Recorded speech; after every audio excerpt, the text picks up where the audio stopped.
Om.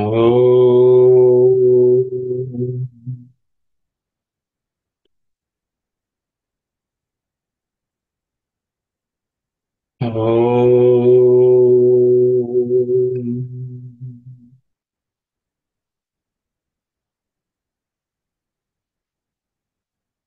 Om.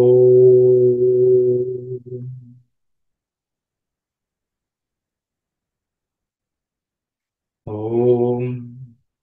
Sahana bhavatu. Sahana bhunaktu. Sah viryam karavavai. Tejasvinavadhitamastu. Ma vidvishavai. Om. Shanti, Shanti, Shanti. Sairam, everyone. Just to recollect what we have studied so far in Narada Bhakti Sutras, the first chapter talked about what bhakti is and that it is love and so on.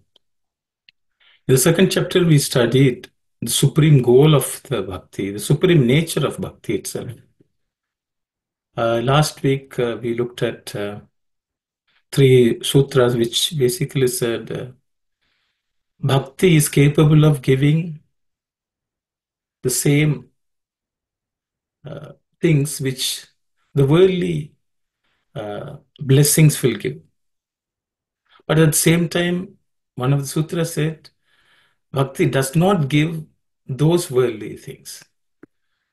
And the third one was that, therefore, the Bhakta is always seeking after moksha. He will be a mumukshu. Uh, Only the Lord will be in his sight and whom he would be seeking. So those were the sutras which we saw last week. We're going into another chapter. Or another chapter is only different commentators or students of Narada Bhakti Sutra have classified them into. So we will take a look at that. Saira. तृतीयोऽध्यायः तृतीयोऽध्यायः तृतीयोऽध्यायः तृतीयः अध्यायः. That means third chapter. The chapter has been titled as Bhakti Sadhanani. Bhakti Sadhanani. Bhakti Sadhanani. Bhakti is, all of us know, is devotion, which we are studying about. Sadhanani are means or instruments. It's a general meaning. So that's the paths or the practices, all of them, which bhakti involves, are described in this chapter. So we will take a look at the first sutra of this chapter, which happens to be the 34th sutra of the Narada Bhakti Sutras. Sutrani. Tasyaha sadhanani gayantyacharyaha. Tasyaha sadhanani gayantyacharyaha.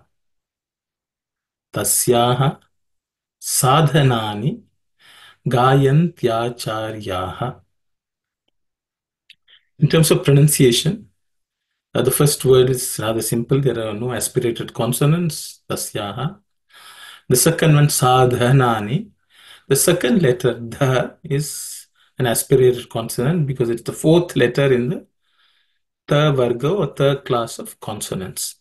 So dha, okay, sadhanani, sadhanani. The last word, gayanti acharya, there are no aspirated consonants.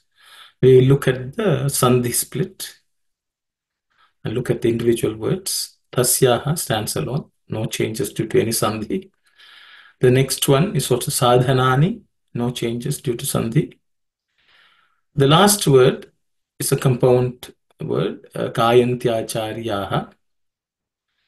It's comprised of two individual words, Gayanti and Acharyaha. The E and A becomes Ya. Okay, that's how you become Gayant. Ya becomes Ya because of A. So Ya Charyaha. So Gayantya Charyaha. Okay. Tasyaha sadhanani gayanti acharyaha is individual words. So they can form a sentence with those words. Okay. We look at the meaning. Tasyaha. Tasyaha is the sixth noun form or sixth vibhakti of the word sa. We already looked at sa a couple of times. Sa means she or that, because in Sanskrit, as I mentioned, words have their own gender. So bhakti is feminine in its composition, the word itself. So tasyaha is of that bhakti, of that. Okay. Sadhanani. Okay, sadhanani, I've already mentioned, they can be means or instruments. So tasyaha sadhanani means the means of that devotion, more of devotion. What are the means of devotion? Or what are the instruments of devotion, whichever way we want? Or what are the practices of devotion also? Because sadhana is also practice. So maybe I'll just put practices also just for completeness. The spiritual practices, I would say. So I'll just put it as spiritual practice. Then Gayanti. Gayanti, Gaya means to sing. So Gayanti is a plural verb, which is present tense. Gayanti means, so I said, that's why I put sing, which is a plural verb, okay. Acharyaha. Acharyaha generally is translated as teachers. But Swami has explained that Acharya is those who practice and show. Acharya is a type class of teachers who in their practice they demonstrate their teaching. They are Acharya. We look at the chara. The word chara means to move. Chara is to move on something. Also to practice, you can say. They walk the path. Okay. Chara is walking. Charya is the act of walking. What has to be practiced, also it means. What has to be done, where one has to go, how one has to walk. All this is charya. So acharya means one who practices that practice. It's okay, acharya. So what it basically means is acharya, teachers who practice, sing about the instruments or practices of bhakti. So you can also say only those who sing about the practices of bhakti can be called acharya. That way also we can take that. Not everyone can be an acharya. Okay, so with those words, we will read some discourse excerpts of Swami. Swami nicely talks about acharya. The first stage in human life is brahmacharya. Charya means to conduct oneself. You should always think of Brahma. Your conduct should befit the stage of brahmacharya. In olden days, the preceptor was referred to as acharya, meaning one who practices before preaching. One who merely preaches without practicing is only a teacher. He may be able to teach a few lessons, but he will not be able to render any help in controlling your mind and attaining spiritual progress. Only a true acharya can help you to control your mind. When we talk of acharyas, two names readily come to our mind. One is Bhishmacharya, the other is Dronacharya. Dronacharya was the guru of the Pandavas, in the sense that he taught them the art of archery. Bhishmacharya was the spiritual teacher of the Pandavas. He was a great jnani, one of wisdom. Jnana does not mean acquisition of textual knowledge. Advaita darshanam jnanam. Perception of non-duality is supreme wisdom. The true jnani is one who dedicates his body, mind, and intellect to God. He thinks only of God and nothing else. He performs his activities with the sole purpose of pleasing God. Sarva karma bhagavat prityartam. Do all actions to please God. You should not crave for personal satisfaction. You should make every effort to please God. This was the only endeavor of Bhishmacharya. He was the son of Mother Ganga. All his life he obeyed the command of his mother. And ultimately, when his end approached, he wanted to experience the love and grace of his mother. He was wounded by the arrows shot by Arjuna and was lying on the bed of arrows for 58 days. His entire body was pierced with arrows. Before leaving his body, he asked Arjuna to bring his mother Ganga and quench his thirst. Arjuna means one with pure heart. He had earned many appellations like Falguna, Partha, Kiriti, Shvetavahana, Bibhatsa, Savyasachi, and Dhananjaya. On hearing Bhishma's request, Arjuna shot an arrow with all his might into the earth. Immediately, Mother Ganga sprang forth like a fountain and quenched the thirst of her son Bhishma. Thus, he breathed his last peacefully. So, Swami is talking about Acharya like Bhishma, who sacrificed his entire life, and his devotion to his mother was so great. And that he was waiting for the appropriate time even to reach the Lord. So he was waiting. And of course, Krishna, Lord Krishna and the Pandavas went to see him before he passed away. And with the permission of Krishna that he passed away. So that is the degree of his determination to reach the Lord. And you can see, he was lying down on the bed of arrows, but he did not ask anyone for water. He only asked Arjuna for water. So, this is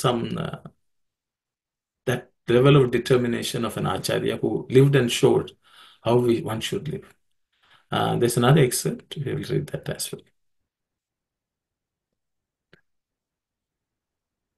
Several noble souls have taken birth in Bharat, following the great culture of this country and set examples to others. Sri Shankaracharya is one such great personality who spread the culture of Bharat throughout the length and breadth of the country and earned eternal fame. Adi Shankara taught the philosophy of Advaita, monism. 3 centuries after him came Sri Ramanujacharya, who advocated the Vishishtadvaita, qualified monism, system of philosophy, which emphasized bhakti, devotion, and prapatti, surrender to God. 2 centuries after Ramanujacharya, Sri Madhavacharya arrived on the scene and propagated the Dvaita dualism system of philosophy, emphasizing the devotional path to the people vacillating between several systems of philosophy. However, the fundamental principle underlying all the 3 schools of philosophy is one and the same. That is Atma Tattva, Atmic principle. The Advaita, non-dualistic philosophy of Sri Shankaracharya advocates the oneness of Jiva, individual soul, and Brahman, cosmic soul. The translation soul may not be the best, but individual Atma and the cosmic Atma, you can say, I guess. The Vishishtadvaita philosophy of Sri Ramanujacharya presupposes that Jiva and Brahman are different. Sri Madhvacharya explained that there are in fact three concepts, namely Dehatma Bhava, body consciousness, Jivatma Bhava, individualized form of God, and Paramatma Bhava, the universal supreme self. Nobody need hold on to a particular school of thought or deride the others. The question of adhering to a particular school of philosophy depends upon the mental framework of that individual. So Shankaracharya emphasized that though the cloth is of different varieties, the thread underlying the cloth is one and the same. The cloth is made of a number of threads woven together, explained Sri Ramanujacharya. One has to recognize the underlying principle behind the three schools of philosophy, namely the Advaita, Vishishtadvaita, and Dvaita. Ornaments are many, gold is one. Colors of the cows are many, milk is one. Beings are many, the indweller is one. Nationalities are many, humanness is one. Adi Shankara had a short lifespan of 32 years.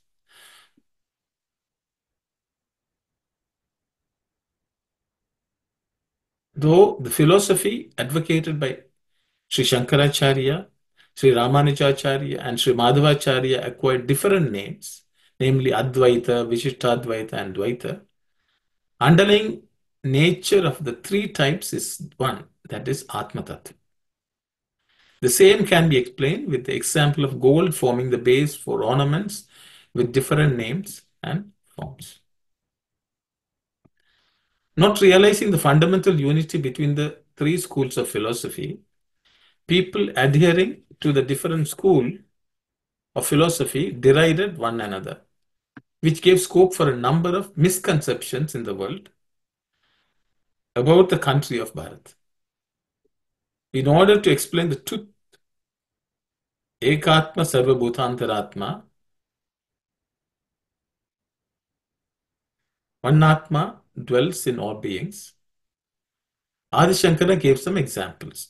He took out an ornament and explained that the metal with which the ornament was made was gold, thus going into the fundamental principle. The same principle was explained in a different way by Sri Ramanujacharya, who emphasized that though gold forms the basis for the ornament, since it has assumed the form of a chain, it should be called a gold chain. Sri Shankaracharya, while advocating the Advaita philosophy, quoted the Vedic dictum, Ekameva Advitiyam Brahma. God is one without a second. Sri Ramanujacharya, however, did not agree with this view. His viewpoint was, how could there be a pratibimba image without a bimba object? He thus explained the oneness of the object and the image, which he termed as Vishishtadvaita, qualified non-dualism. Another example given in this context was the sugarcane juice. The juice is extracted from different varieties of sugarcane, and a number of sweetmeats are made out of that juice. Though the juice is one, it has now assumed different forms. While Sri Shankaracharya emphasized the oneness of the sweet juice and the sugarcane, Sri Ramanujacharya dwelt upon the different forms the juice has assumed. Thus, ever since the times of the three great acharyas, teachers, till today there are a number of arguments and counter-arguments between the three schools of philosophy. But the present-day students do not have faith in any of these three schools of philosophy. They just brush aside these systems as a figment of imagination. Sugar made out of the sugarcane juice is the main ingredient for making various sweets. The sugar is sweet. Similarly, Brahman is the source and sustenance for the entire universe. Wherever you see, you will find manifestation of the divine, Brahman, in ever so many forms. The forms change and are illusory in nature. Brahman alone is the eternal, changeless principle. That is why Sri Shankaracharya has declared, Brahma Satyam Jagat Mithya. Brahman alone is real. The world is illusory. All the three great acharyas, namely Shankaracharya, Sri Ramanujacharya and Sri Madhvacharya propagated the same principle, that is Atma Tattva. I picked this up because there are three acharyas who taught their followers different ways of worshipping the same Lord. All of them had devotion, but how it was expressed and the philosophy underlying may have been slightly different, but they all had the same devotion to the Lord. So all these are different parts of bhakti, different sadhana towards attaining the Lord. So I thought it would be nice to read these excerpts.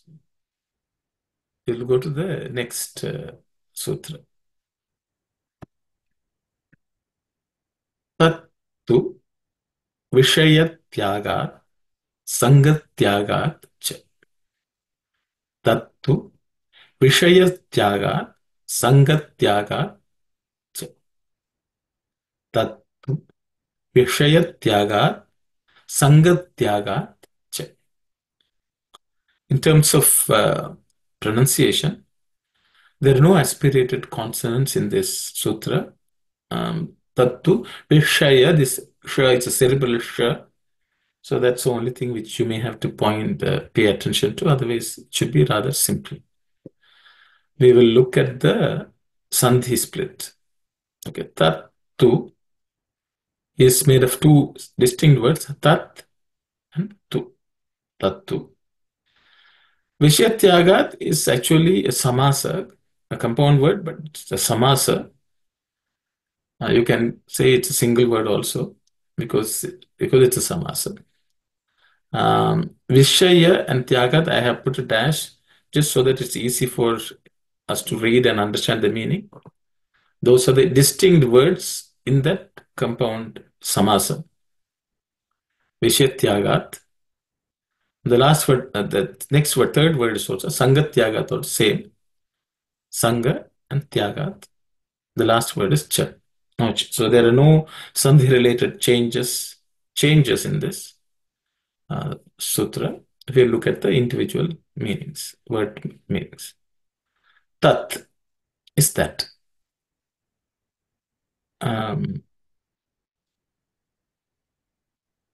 Tu, we have looked at this this particular participle or whatever, has multiple different meanings. I have chosen the word indeed. Okay. Oh, I think this is I should just tell it. I don't know how it. So, Vishaya Tyagat. Vishaya are sensory objects. This in the whatever we see in this world is Vishaya. And the spiritual Vishaya means you can say matter or substance, but in this the spiritual parlance it relates to sensory objects. Vishaya. Tyagat. Tyaga means renouncing. Okay. So I would put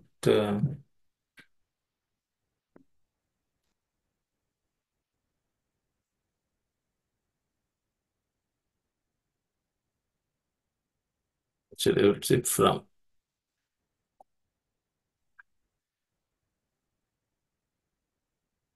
So Tyagat is the fifth noun form of the word Tyaga. Vishaya Tyagat means from renouncing the sensory objects. Okay, from renouncing sensory objects. Sangha Tyaga. Sangha is company. We can call it attachment also. I think I would just put attachment because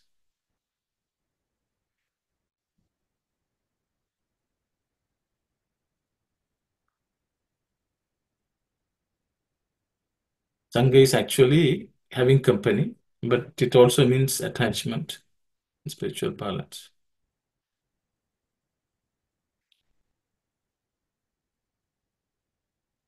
Yes, Sairam sister. Brother, Sairam, what is actually meant by renouncing sensory object? See, okay, renouncing means you can say giving up also. Okay, so I think when we read the Swami's excerpt, we can Okay, understand a little more. thanks. Tyaga means sacrificing. Um,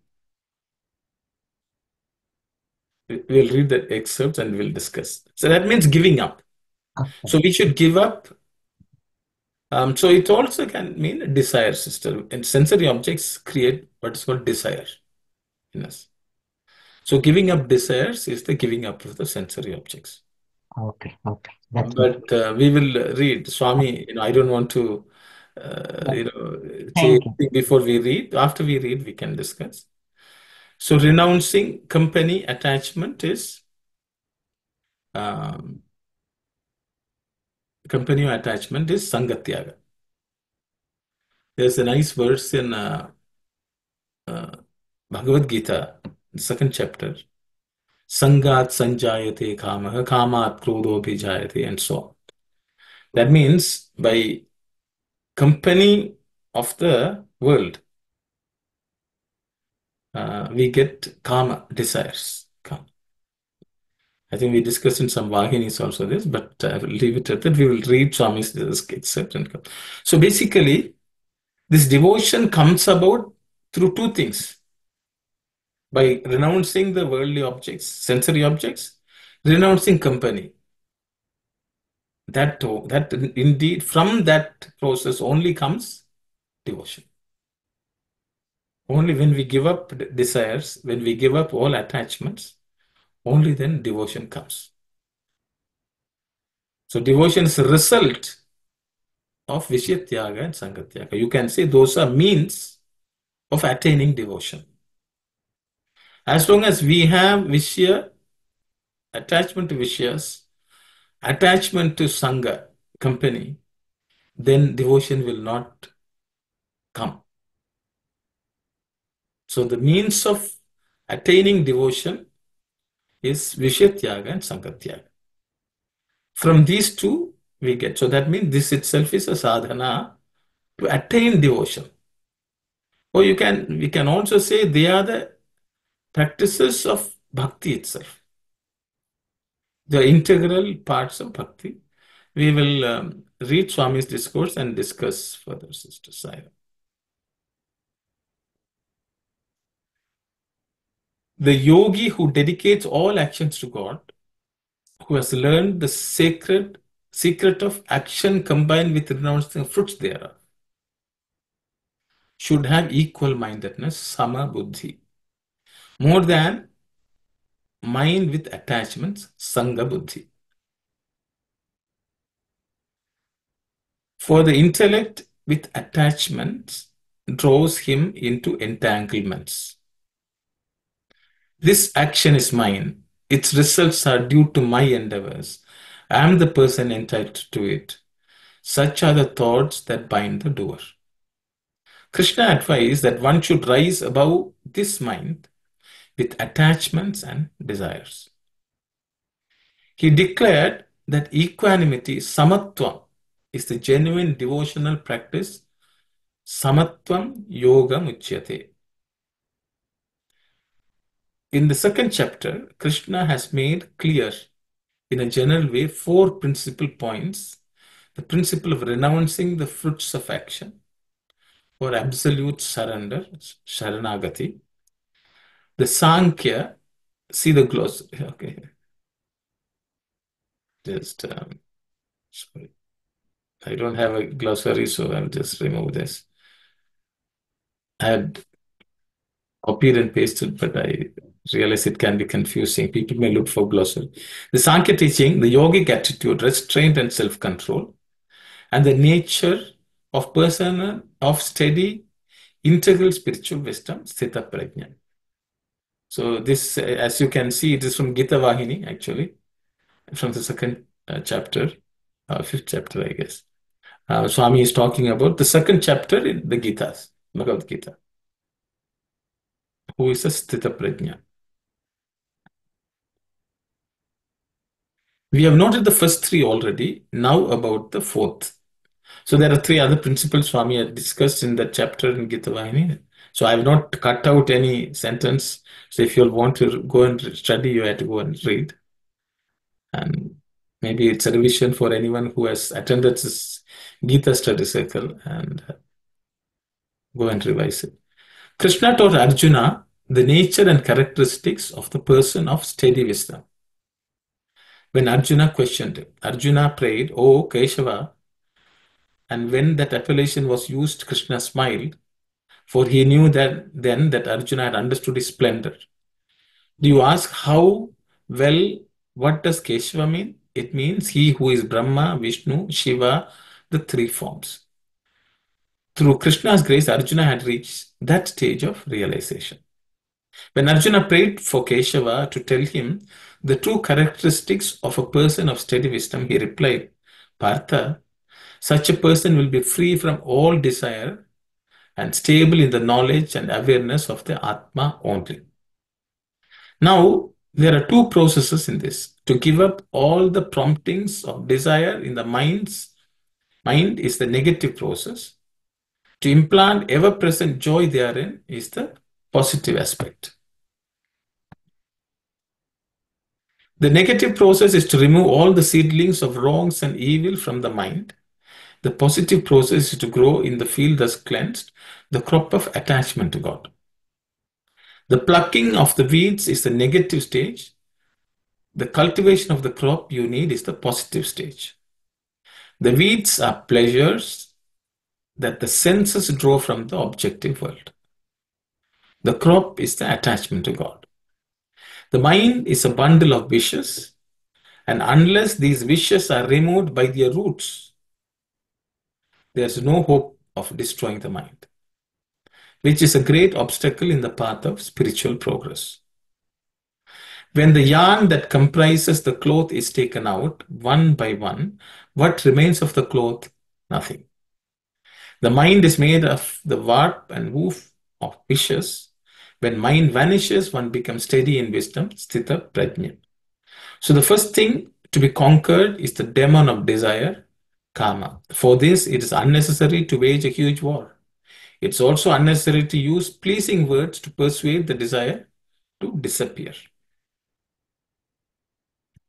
Desires will not disappear for fear of the one or for favor of the another. Desires are objective. They belong to the category of the seen. With the conviction that I am the seer only and not the seen, the steady-minded one releases themselves from attachment. By this means, desire is conquered. You must watch the working of the mind from outside. Do not get involved in it. That is the meaning of this discipline. The faculty of the mind is like a strong current of electricity. It has to be watched from a distance and not be contacted or touched. Touch the current and you are reduced to ashes. So too, contact and attachment give the mind the chance to ruin you. The farther you are from it, the better. By skillful method, you have to make the best use of it for your own welfare. This bliss, the bliss in which the person of steady wisdom is immersed, does not arise from external objects.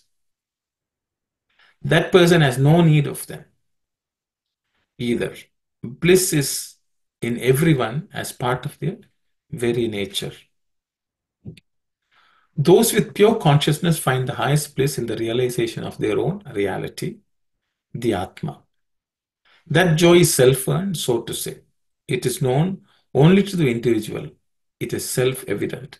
Since Arjuna had not known this, Krishna had to clarify it in simple terms in verses 56 to 58 of chapter 2. Joy or grief can be met with in three forms: caused by oneself, Adhyatma, Adhyatma, Adhyatma, caused by the five elements of the material or the material world, Adi Bhautika, and caused by fate or natural disaster, Adi Daivika. It is well known that sins bring grief as retribution, and meritorious deeds bring joy as reward. So advice is given to avoid sins and perform meritorious deeds. But the person of steady wisdom knows neither the pain of grief nor the thrill of joy. Such a person is not repulsed by one or attracted by the other and does not retreat before pain or run toward pleasure. Only those ignorant of the Atma will exult or droop when stricken with joy or grief. The person of steady wisdom, Sthita Prajna, will be ever engaged in contemplation and rumination. The person is called a sage and their intellect is steady because the senses do not harry it. One point has to be understood here. Conquest of the senses is essential for the spiritual discipline. But that is not all. As long as the objective world continues to attract the mind, one cannot claim complete success. That is why Krishna says, Arjuna, establish mastery over the senses, then you need have no fear. For they become serpents with fangs removed. But there is still danger from thoughts and impulses that draw you outward. Desire has no limit. It can never be satiated. So along with mastery of the senses, one must establish the mastery of the mind. That is the sign of a person of steady wisdom. If this double mastery is absent, the person is a wisdomless individual, not a steady wisdom individual. Where does the wisdom individual go to perdition? Nowhere else.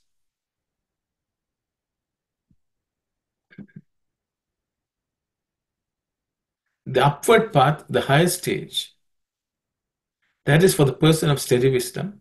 Of these two masteries, if the mind is subdued, that alone is enough. It is not necessary then to conquer the external senses. If the mind has no attachment to objects, the senses have nothing to cling to. They perish by inanition. Love and hate are both starved out of existence. The bonds with the objective world are cut. Although senses may yet be affected by it, for the one who has been blessed with awareness of the Atma, how can anything worldly bring grief or joy? Just as the stars fade into invisibility when the sun rises, so too, when the sun of knowledge or wisdom rises, grief, agitation, and ignorance vanish. So this excerpt, which very nicely Swami is talking about this double mastery. So Vishya Tyaga is control of the senses. Sanga Tyaga is control of the mind. Shama Dama. So I hope that answers your question. So without these two, devotion is not possible because the heart is filled with other desires. Desires for the world. The indriyas pull and the mind gets attached. So these two have to be renounced for a devotion. So this is what Bhakti Sutra is telling. Vishya is one. Sangatyaga is the second. Shama, Dama, they are different words. Sense control which goes after the objects. Mind controls, which attaches itself to all sorts of thoughts. So Swami has nicely told us how to do it. Yeah. Well, thank you very much. There's one sentence I know we studied the Gita Vayani, but still, the love and hate are both starved out of existence. Is that Raga Dvesha has been translated like that, sister. Raga is attachment only. attachment, right? That love. Okay, Yeah. because that Yeah. is Because confusing. sometimes when Thank translate, you. Yeah. the original word goes away. It's a raga and dvesha. Likes and dislikes is a better word. I have Better. not touched the translation. I've Ah, just copied the, however it is appearing love, in this love, aspect. love to be that is not okay. Okay. Side, side. And it should not be confused with prema, which is love. We'll go to the next sutra. Avyavritta bhajanat. Avyavritta bhajanat. Avyavritta Bhajanat. Um, in terms of pronunciation, Avyavritta, no aspirated consonants, but bha, this bha is the fourth letter in the pa class of consonants, pa varga consonants. It has to be aspirated. So it's bha, okay, bha, avyavritta, bhajanat. Okay. We will look at the sandhi split. There are no changes due to sandhi in this. I've just put a dash just to separate two words which come. It's avyavritta and bhajanat, so that you can easily read it. No changes due to sandhi. Okay, it's samasa. So we look at the meaning. Avyavritta means undivided, incessant, continuous. Okay.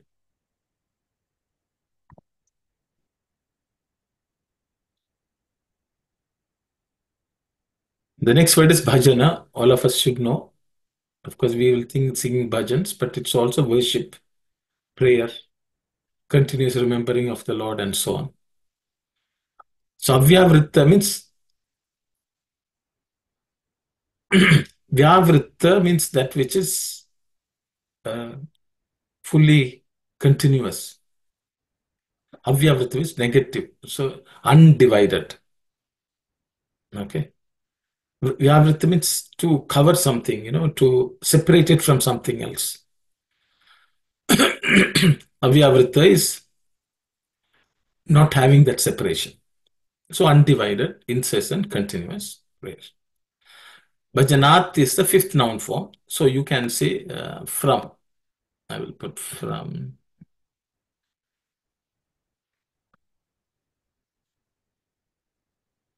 Continuous prayer.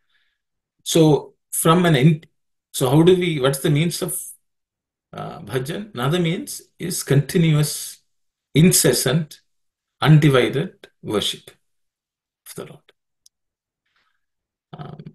So we will read some excerpts and then discuss. So for devotion, continuous worship is also essential as a sadhana.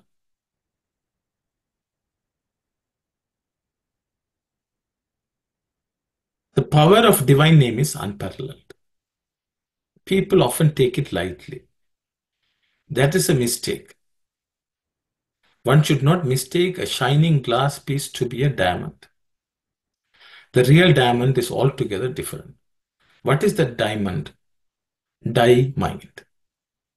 God's name is the real diamond. Keep it safe and secure. Do not ever be bothered by pain and suffering, losses and difficulties. They just come and go. That is not your real nature. Your innate self is strong, eternal, and real. Sat. You should not follow the fleeting and the unreal waves, forsaking your own true and eternal nature. Unfortunately, today people are following only the unreal and passing waves. If you hold on to such fleeting and unreal things, you will always be deceived. Once you seek refuge in the lotus feet of God, you should never give up. Wherever you go, the divine feet will protect you. If you install the divine name firmly in your heart, your life will become sanctified.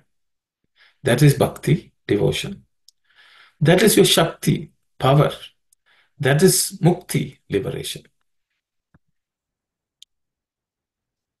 It is only for making people realize this truth that the sadhana of Akhanda Bhajan has been prescribed for devotees at least once in a year.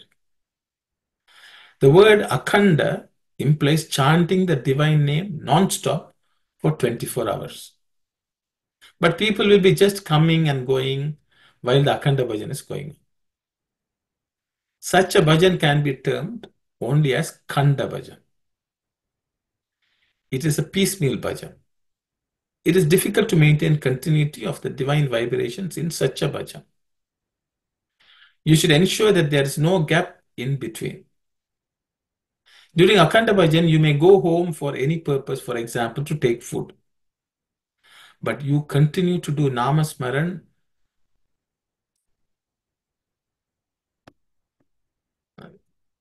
while attending to any work. Sorry. But you continue to do Namasmaran while attending to any work in your house. God does not wish that you should not attend to your personal and domestic chores. You may attend to all your needs, but constantly remember God while doing so.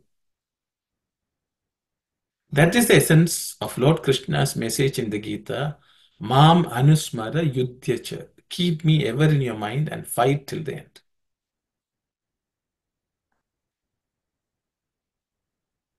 In other words, he advised Arjuna that he must engage himself in the war, constantly remembering him. War in this context does not imply merely killing one another or shooting arrows or with missiles. That is not a sign of greatness. There you discharge your duty. Sorry. There you discharge your duty in the battlefield. If you do so, those who are destined to die will die. So the Swami is quoting what Arjuna was told by Sri Krishna, that even in the thick of war, he should think of Lord Krishna and do his, not worry about who is dying, who is not dying. Just do your job. Whoever has to die will die. That's what Krishna says. Another excerpt, let's read. The fish are happy because they are immersed in water. When thrown out of water, they struggle and suffer mortal pain. So too, one is happy when he is immersed in love, peace, and truth. Prema, Shanti, and Satya. Those are the components of the water that gives life. When one is thrown out of the water, one also suffers and feels terribly miserable. Life is being thrown out of water. Spiritual discipline is the struggle to leap back into the life-giving element. For success in this struggle, do not depend upon another, depend upon yourself and on the grace of God. Remember that divinity, Rama, and the worldly desire, Kama, cannot be together. Where Rama is, Kama cannot thrive. Where Kama is, how can Rama enter? Every person must have a single stream, Dhara, worship Arad as the basis, Adhara. That is the easiest means of winning Shama, Krishna, the creator. When you carry on such effort unbroken, the Lord himself will come as your guide. When Madhura Kavi was doing penance, he saw a big pillar of light in front of him, reaching up to the sky, and he saw Dakshinamurti in that light. Then the pillar moved on so that he could follow it. And at last, that light led him to Nammalvar, who agreed to be his guru. The guru later made him realize the reality. Vemana and Tyagaraja reached the heights of spiritual experience through the grace of the Lord and the encouragement they derived from his appearance. Pray to him and he reveals himself. He is the yarn in the cloth, the gold in the seeming variety of jewelry. He is the mud in all this pottery. He is the water that sustains all the waves. Once you have realized this, you will be filled with love and respect for all. For all are the same form as the Lord himself. Do not cynically talk about the spiritual aspirants. What do you know of the mood of a devotee that you so easily pass judgment thereon and label him as insane or out of his mind? Never discuss the spiritual standards reached by others. Persevere in your own path. Be moderate in talk, in sleep, in food. Yuktahara viharasya. Never be ashamed to sing the name of God or to sing bhajans. Be proud that you get the chance. Be glad that your tongue is put to the best use. When the artist sees a stone, he sees immediately the form of beauty hidden in that stone, imprisoned in it. And he will not get peace of mind until he releases from that form from the clutches of the stone. Do not see the stone as stone, see the God in it, the basic reality underlying it. Vemana did not visit any temple for years. For years, he laughed at those who considered that the image was a symbol of divinity. But when his daughter died, he was one day holding her picture in his hand, weeping over the loss. Then the idea suddenly struck him that if the picture could cause sorrow in him and bring tears, the image could also evoke joy and bring tears to those who know the beauty and glory of the Lord. The image was just a reminder of the presence of the Lord everywhere and in everything. The Lord is the sun, and when his rays fall upon your heart, unimpeded by the clouds of egoism, the lotus bud blooms and the petals unfold. Remember, only buds that are ready will bloom. The rest have to wait patiently. Meanwhile, carry on with the companionship of the name of the Lord. Remembering the name is the best antidote for all ills. So, Swami is talking about bhajana and he gave some examples, good examples like Tyagaraja, Vemana, and Radha, and so on. So, these are great examples of those who practiced Avyavrita bhajana. And as we are coming up in next month, Akhanda Bhajan is coming up. So, it's a good opportunity where it's a reminder that Akhanda Bhajan is nothing but a reminder to us that our prayer, our remembering of the name has to be continuous 24/7. And so that is also an essential discipline of bhakti. And that's the means of bhakti. With that, I will stop. I think it became short today. If there are any questions, we can discuss.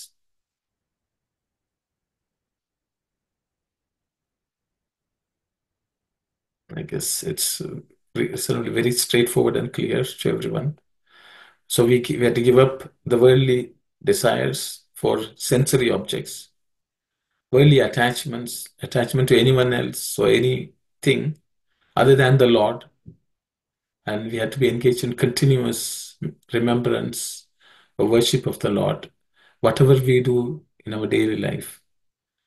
So these are the thoughts which came through in the three sutras which we studied today. Wish you all a very um, holy and wonderful Dashara. So we will close the session with prayers. Silent. Om Samastaloka Sukhino Bhavantu. Samastaloka Sukhino Bhavantu. Samastaloka Sukhino Bhavantu. Om Shanti. Shanti Shanti Shanti. Sai Ram.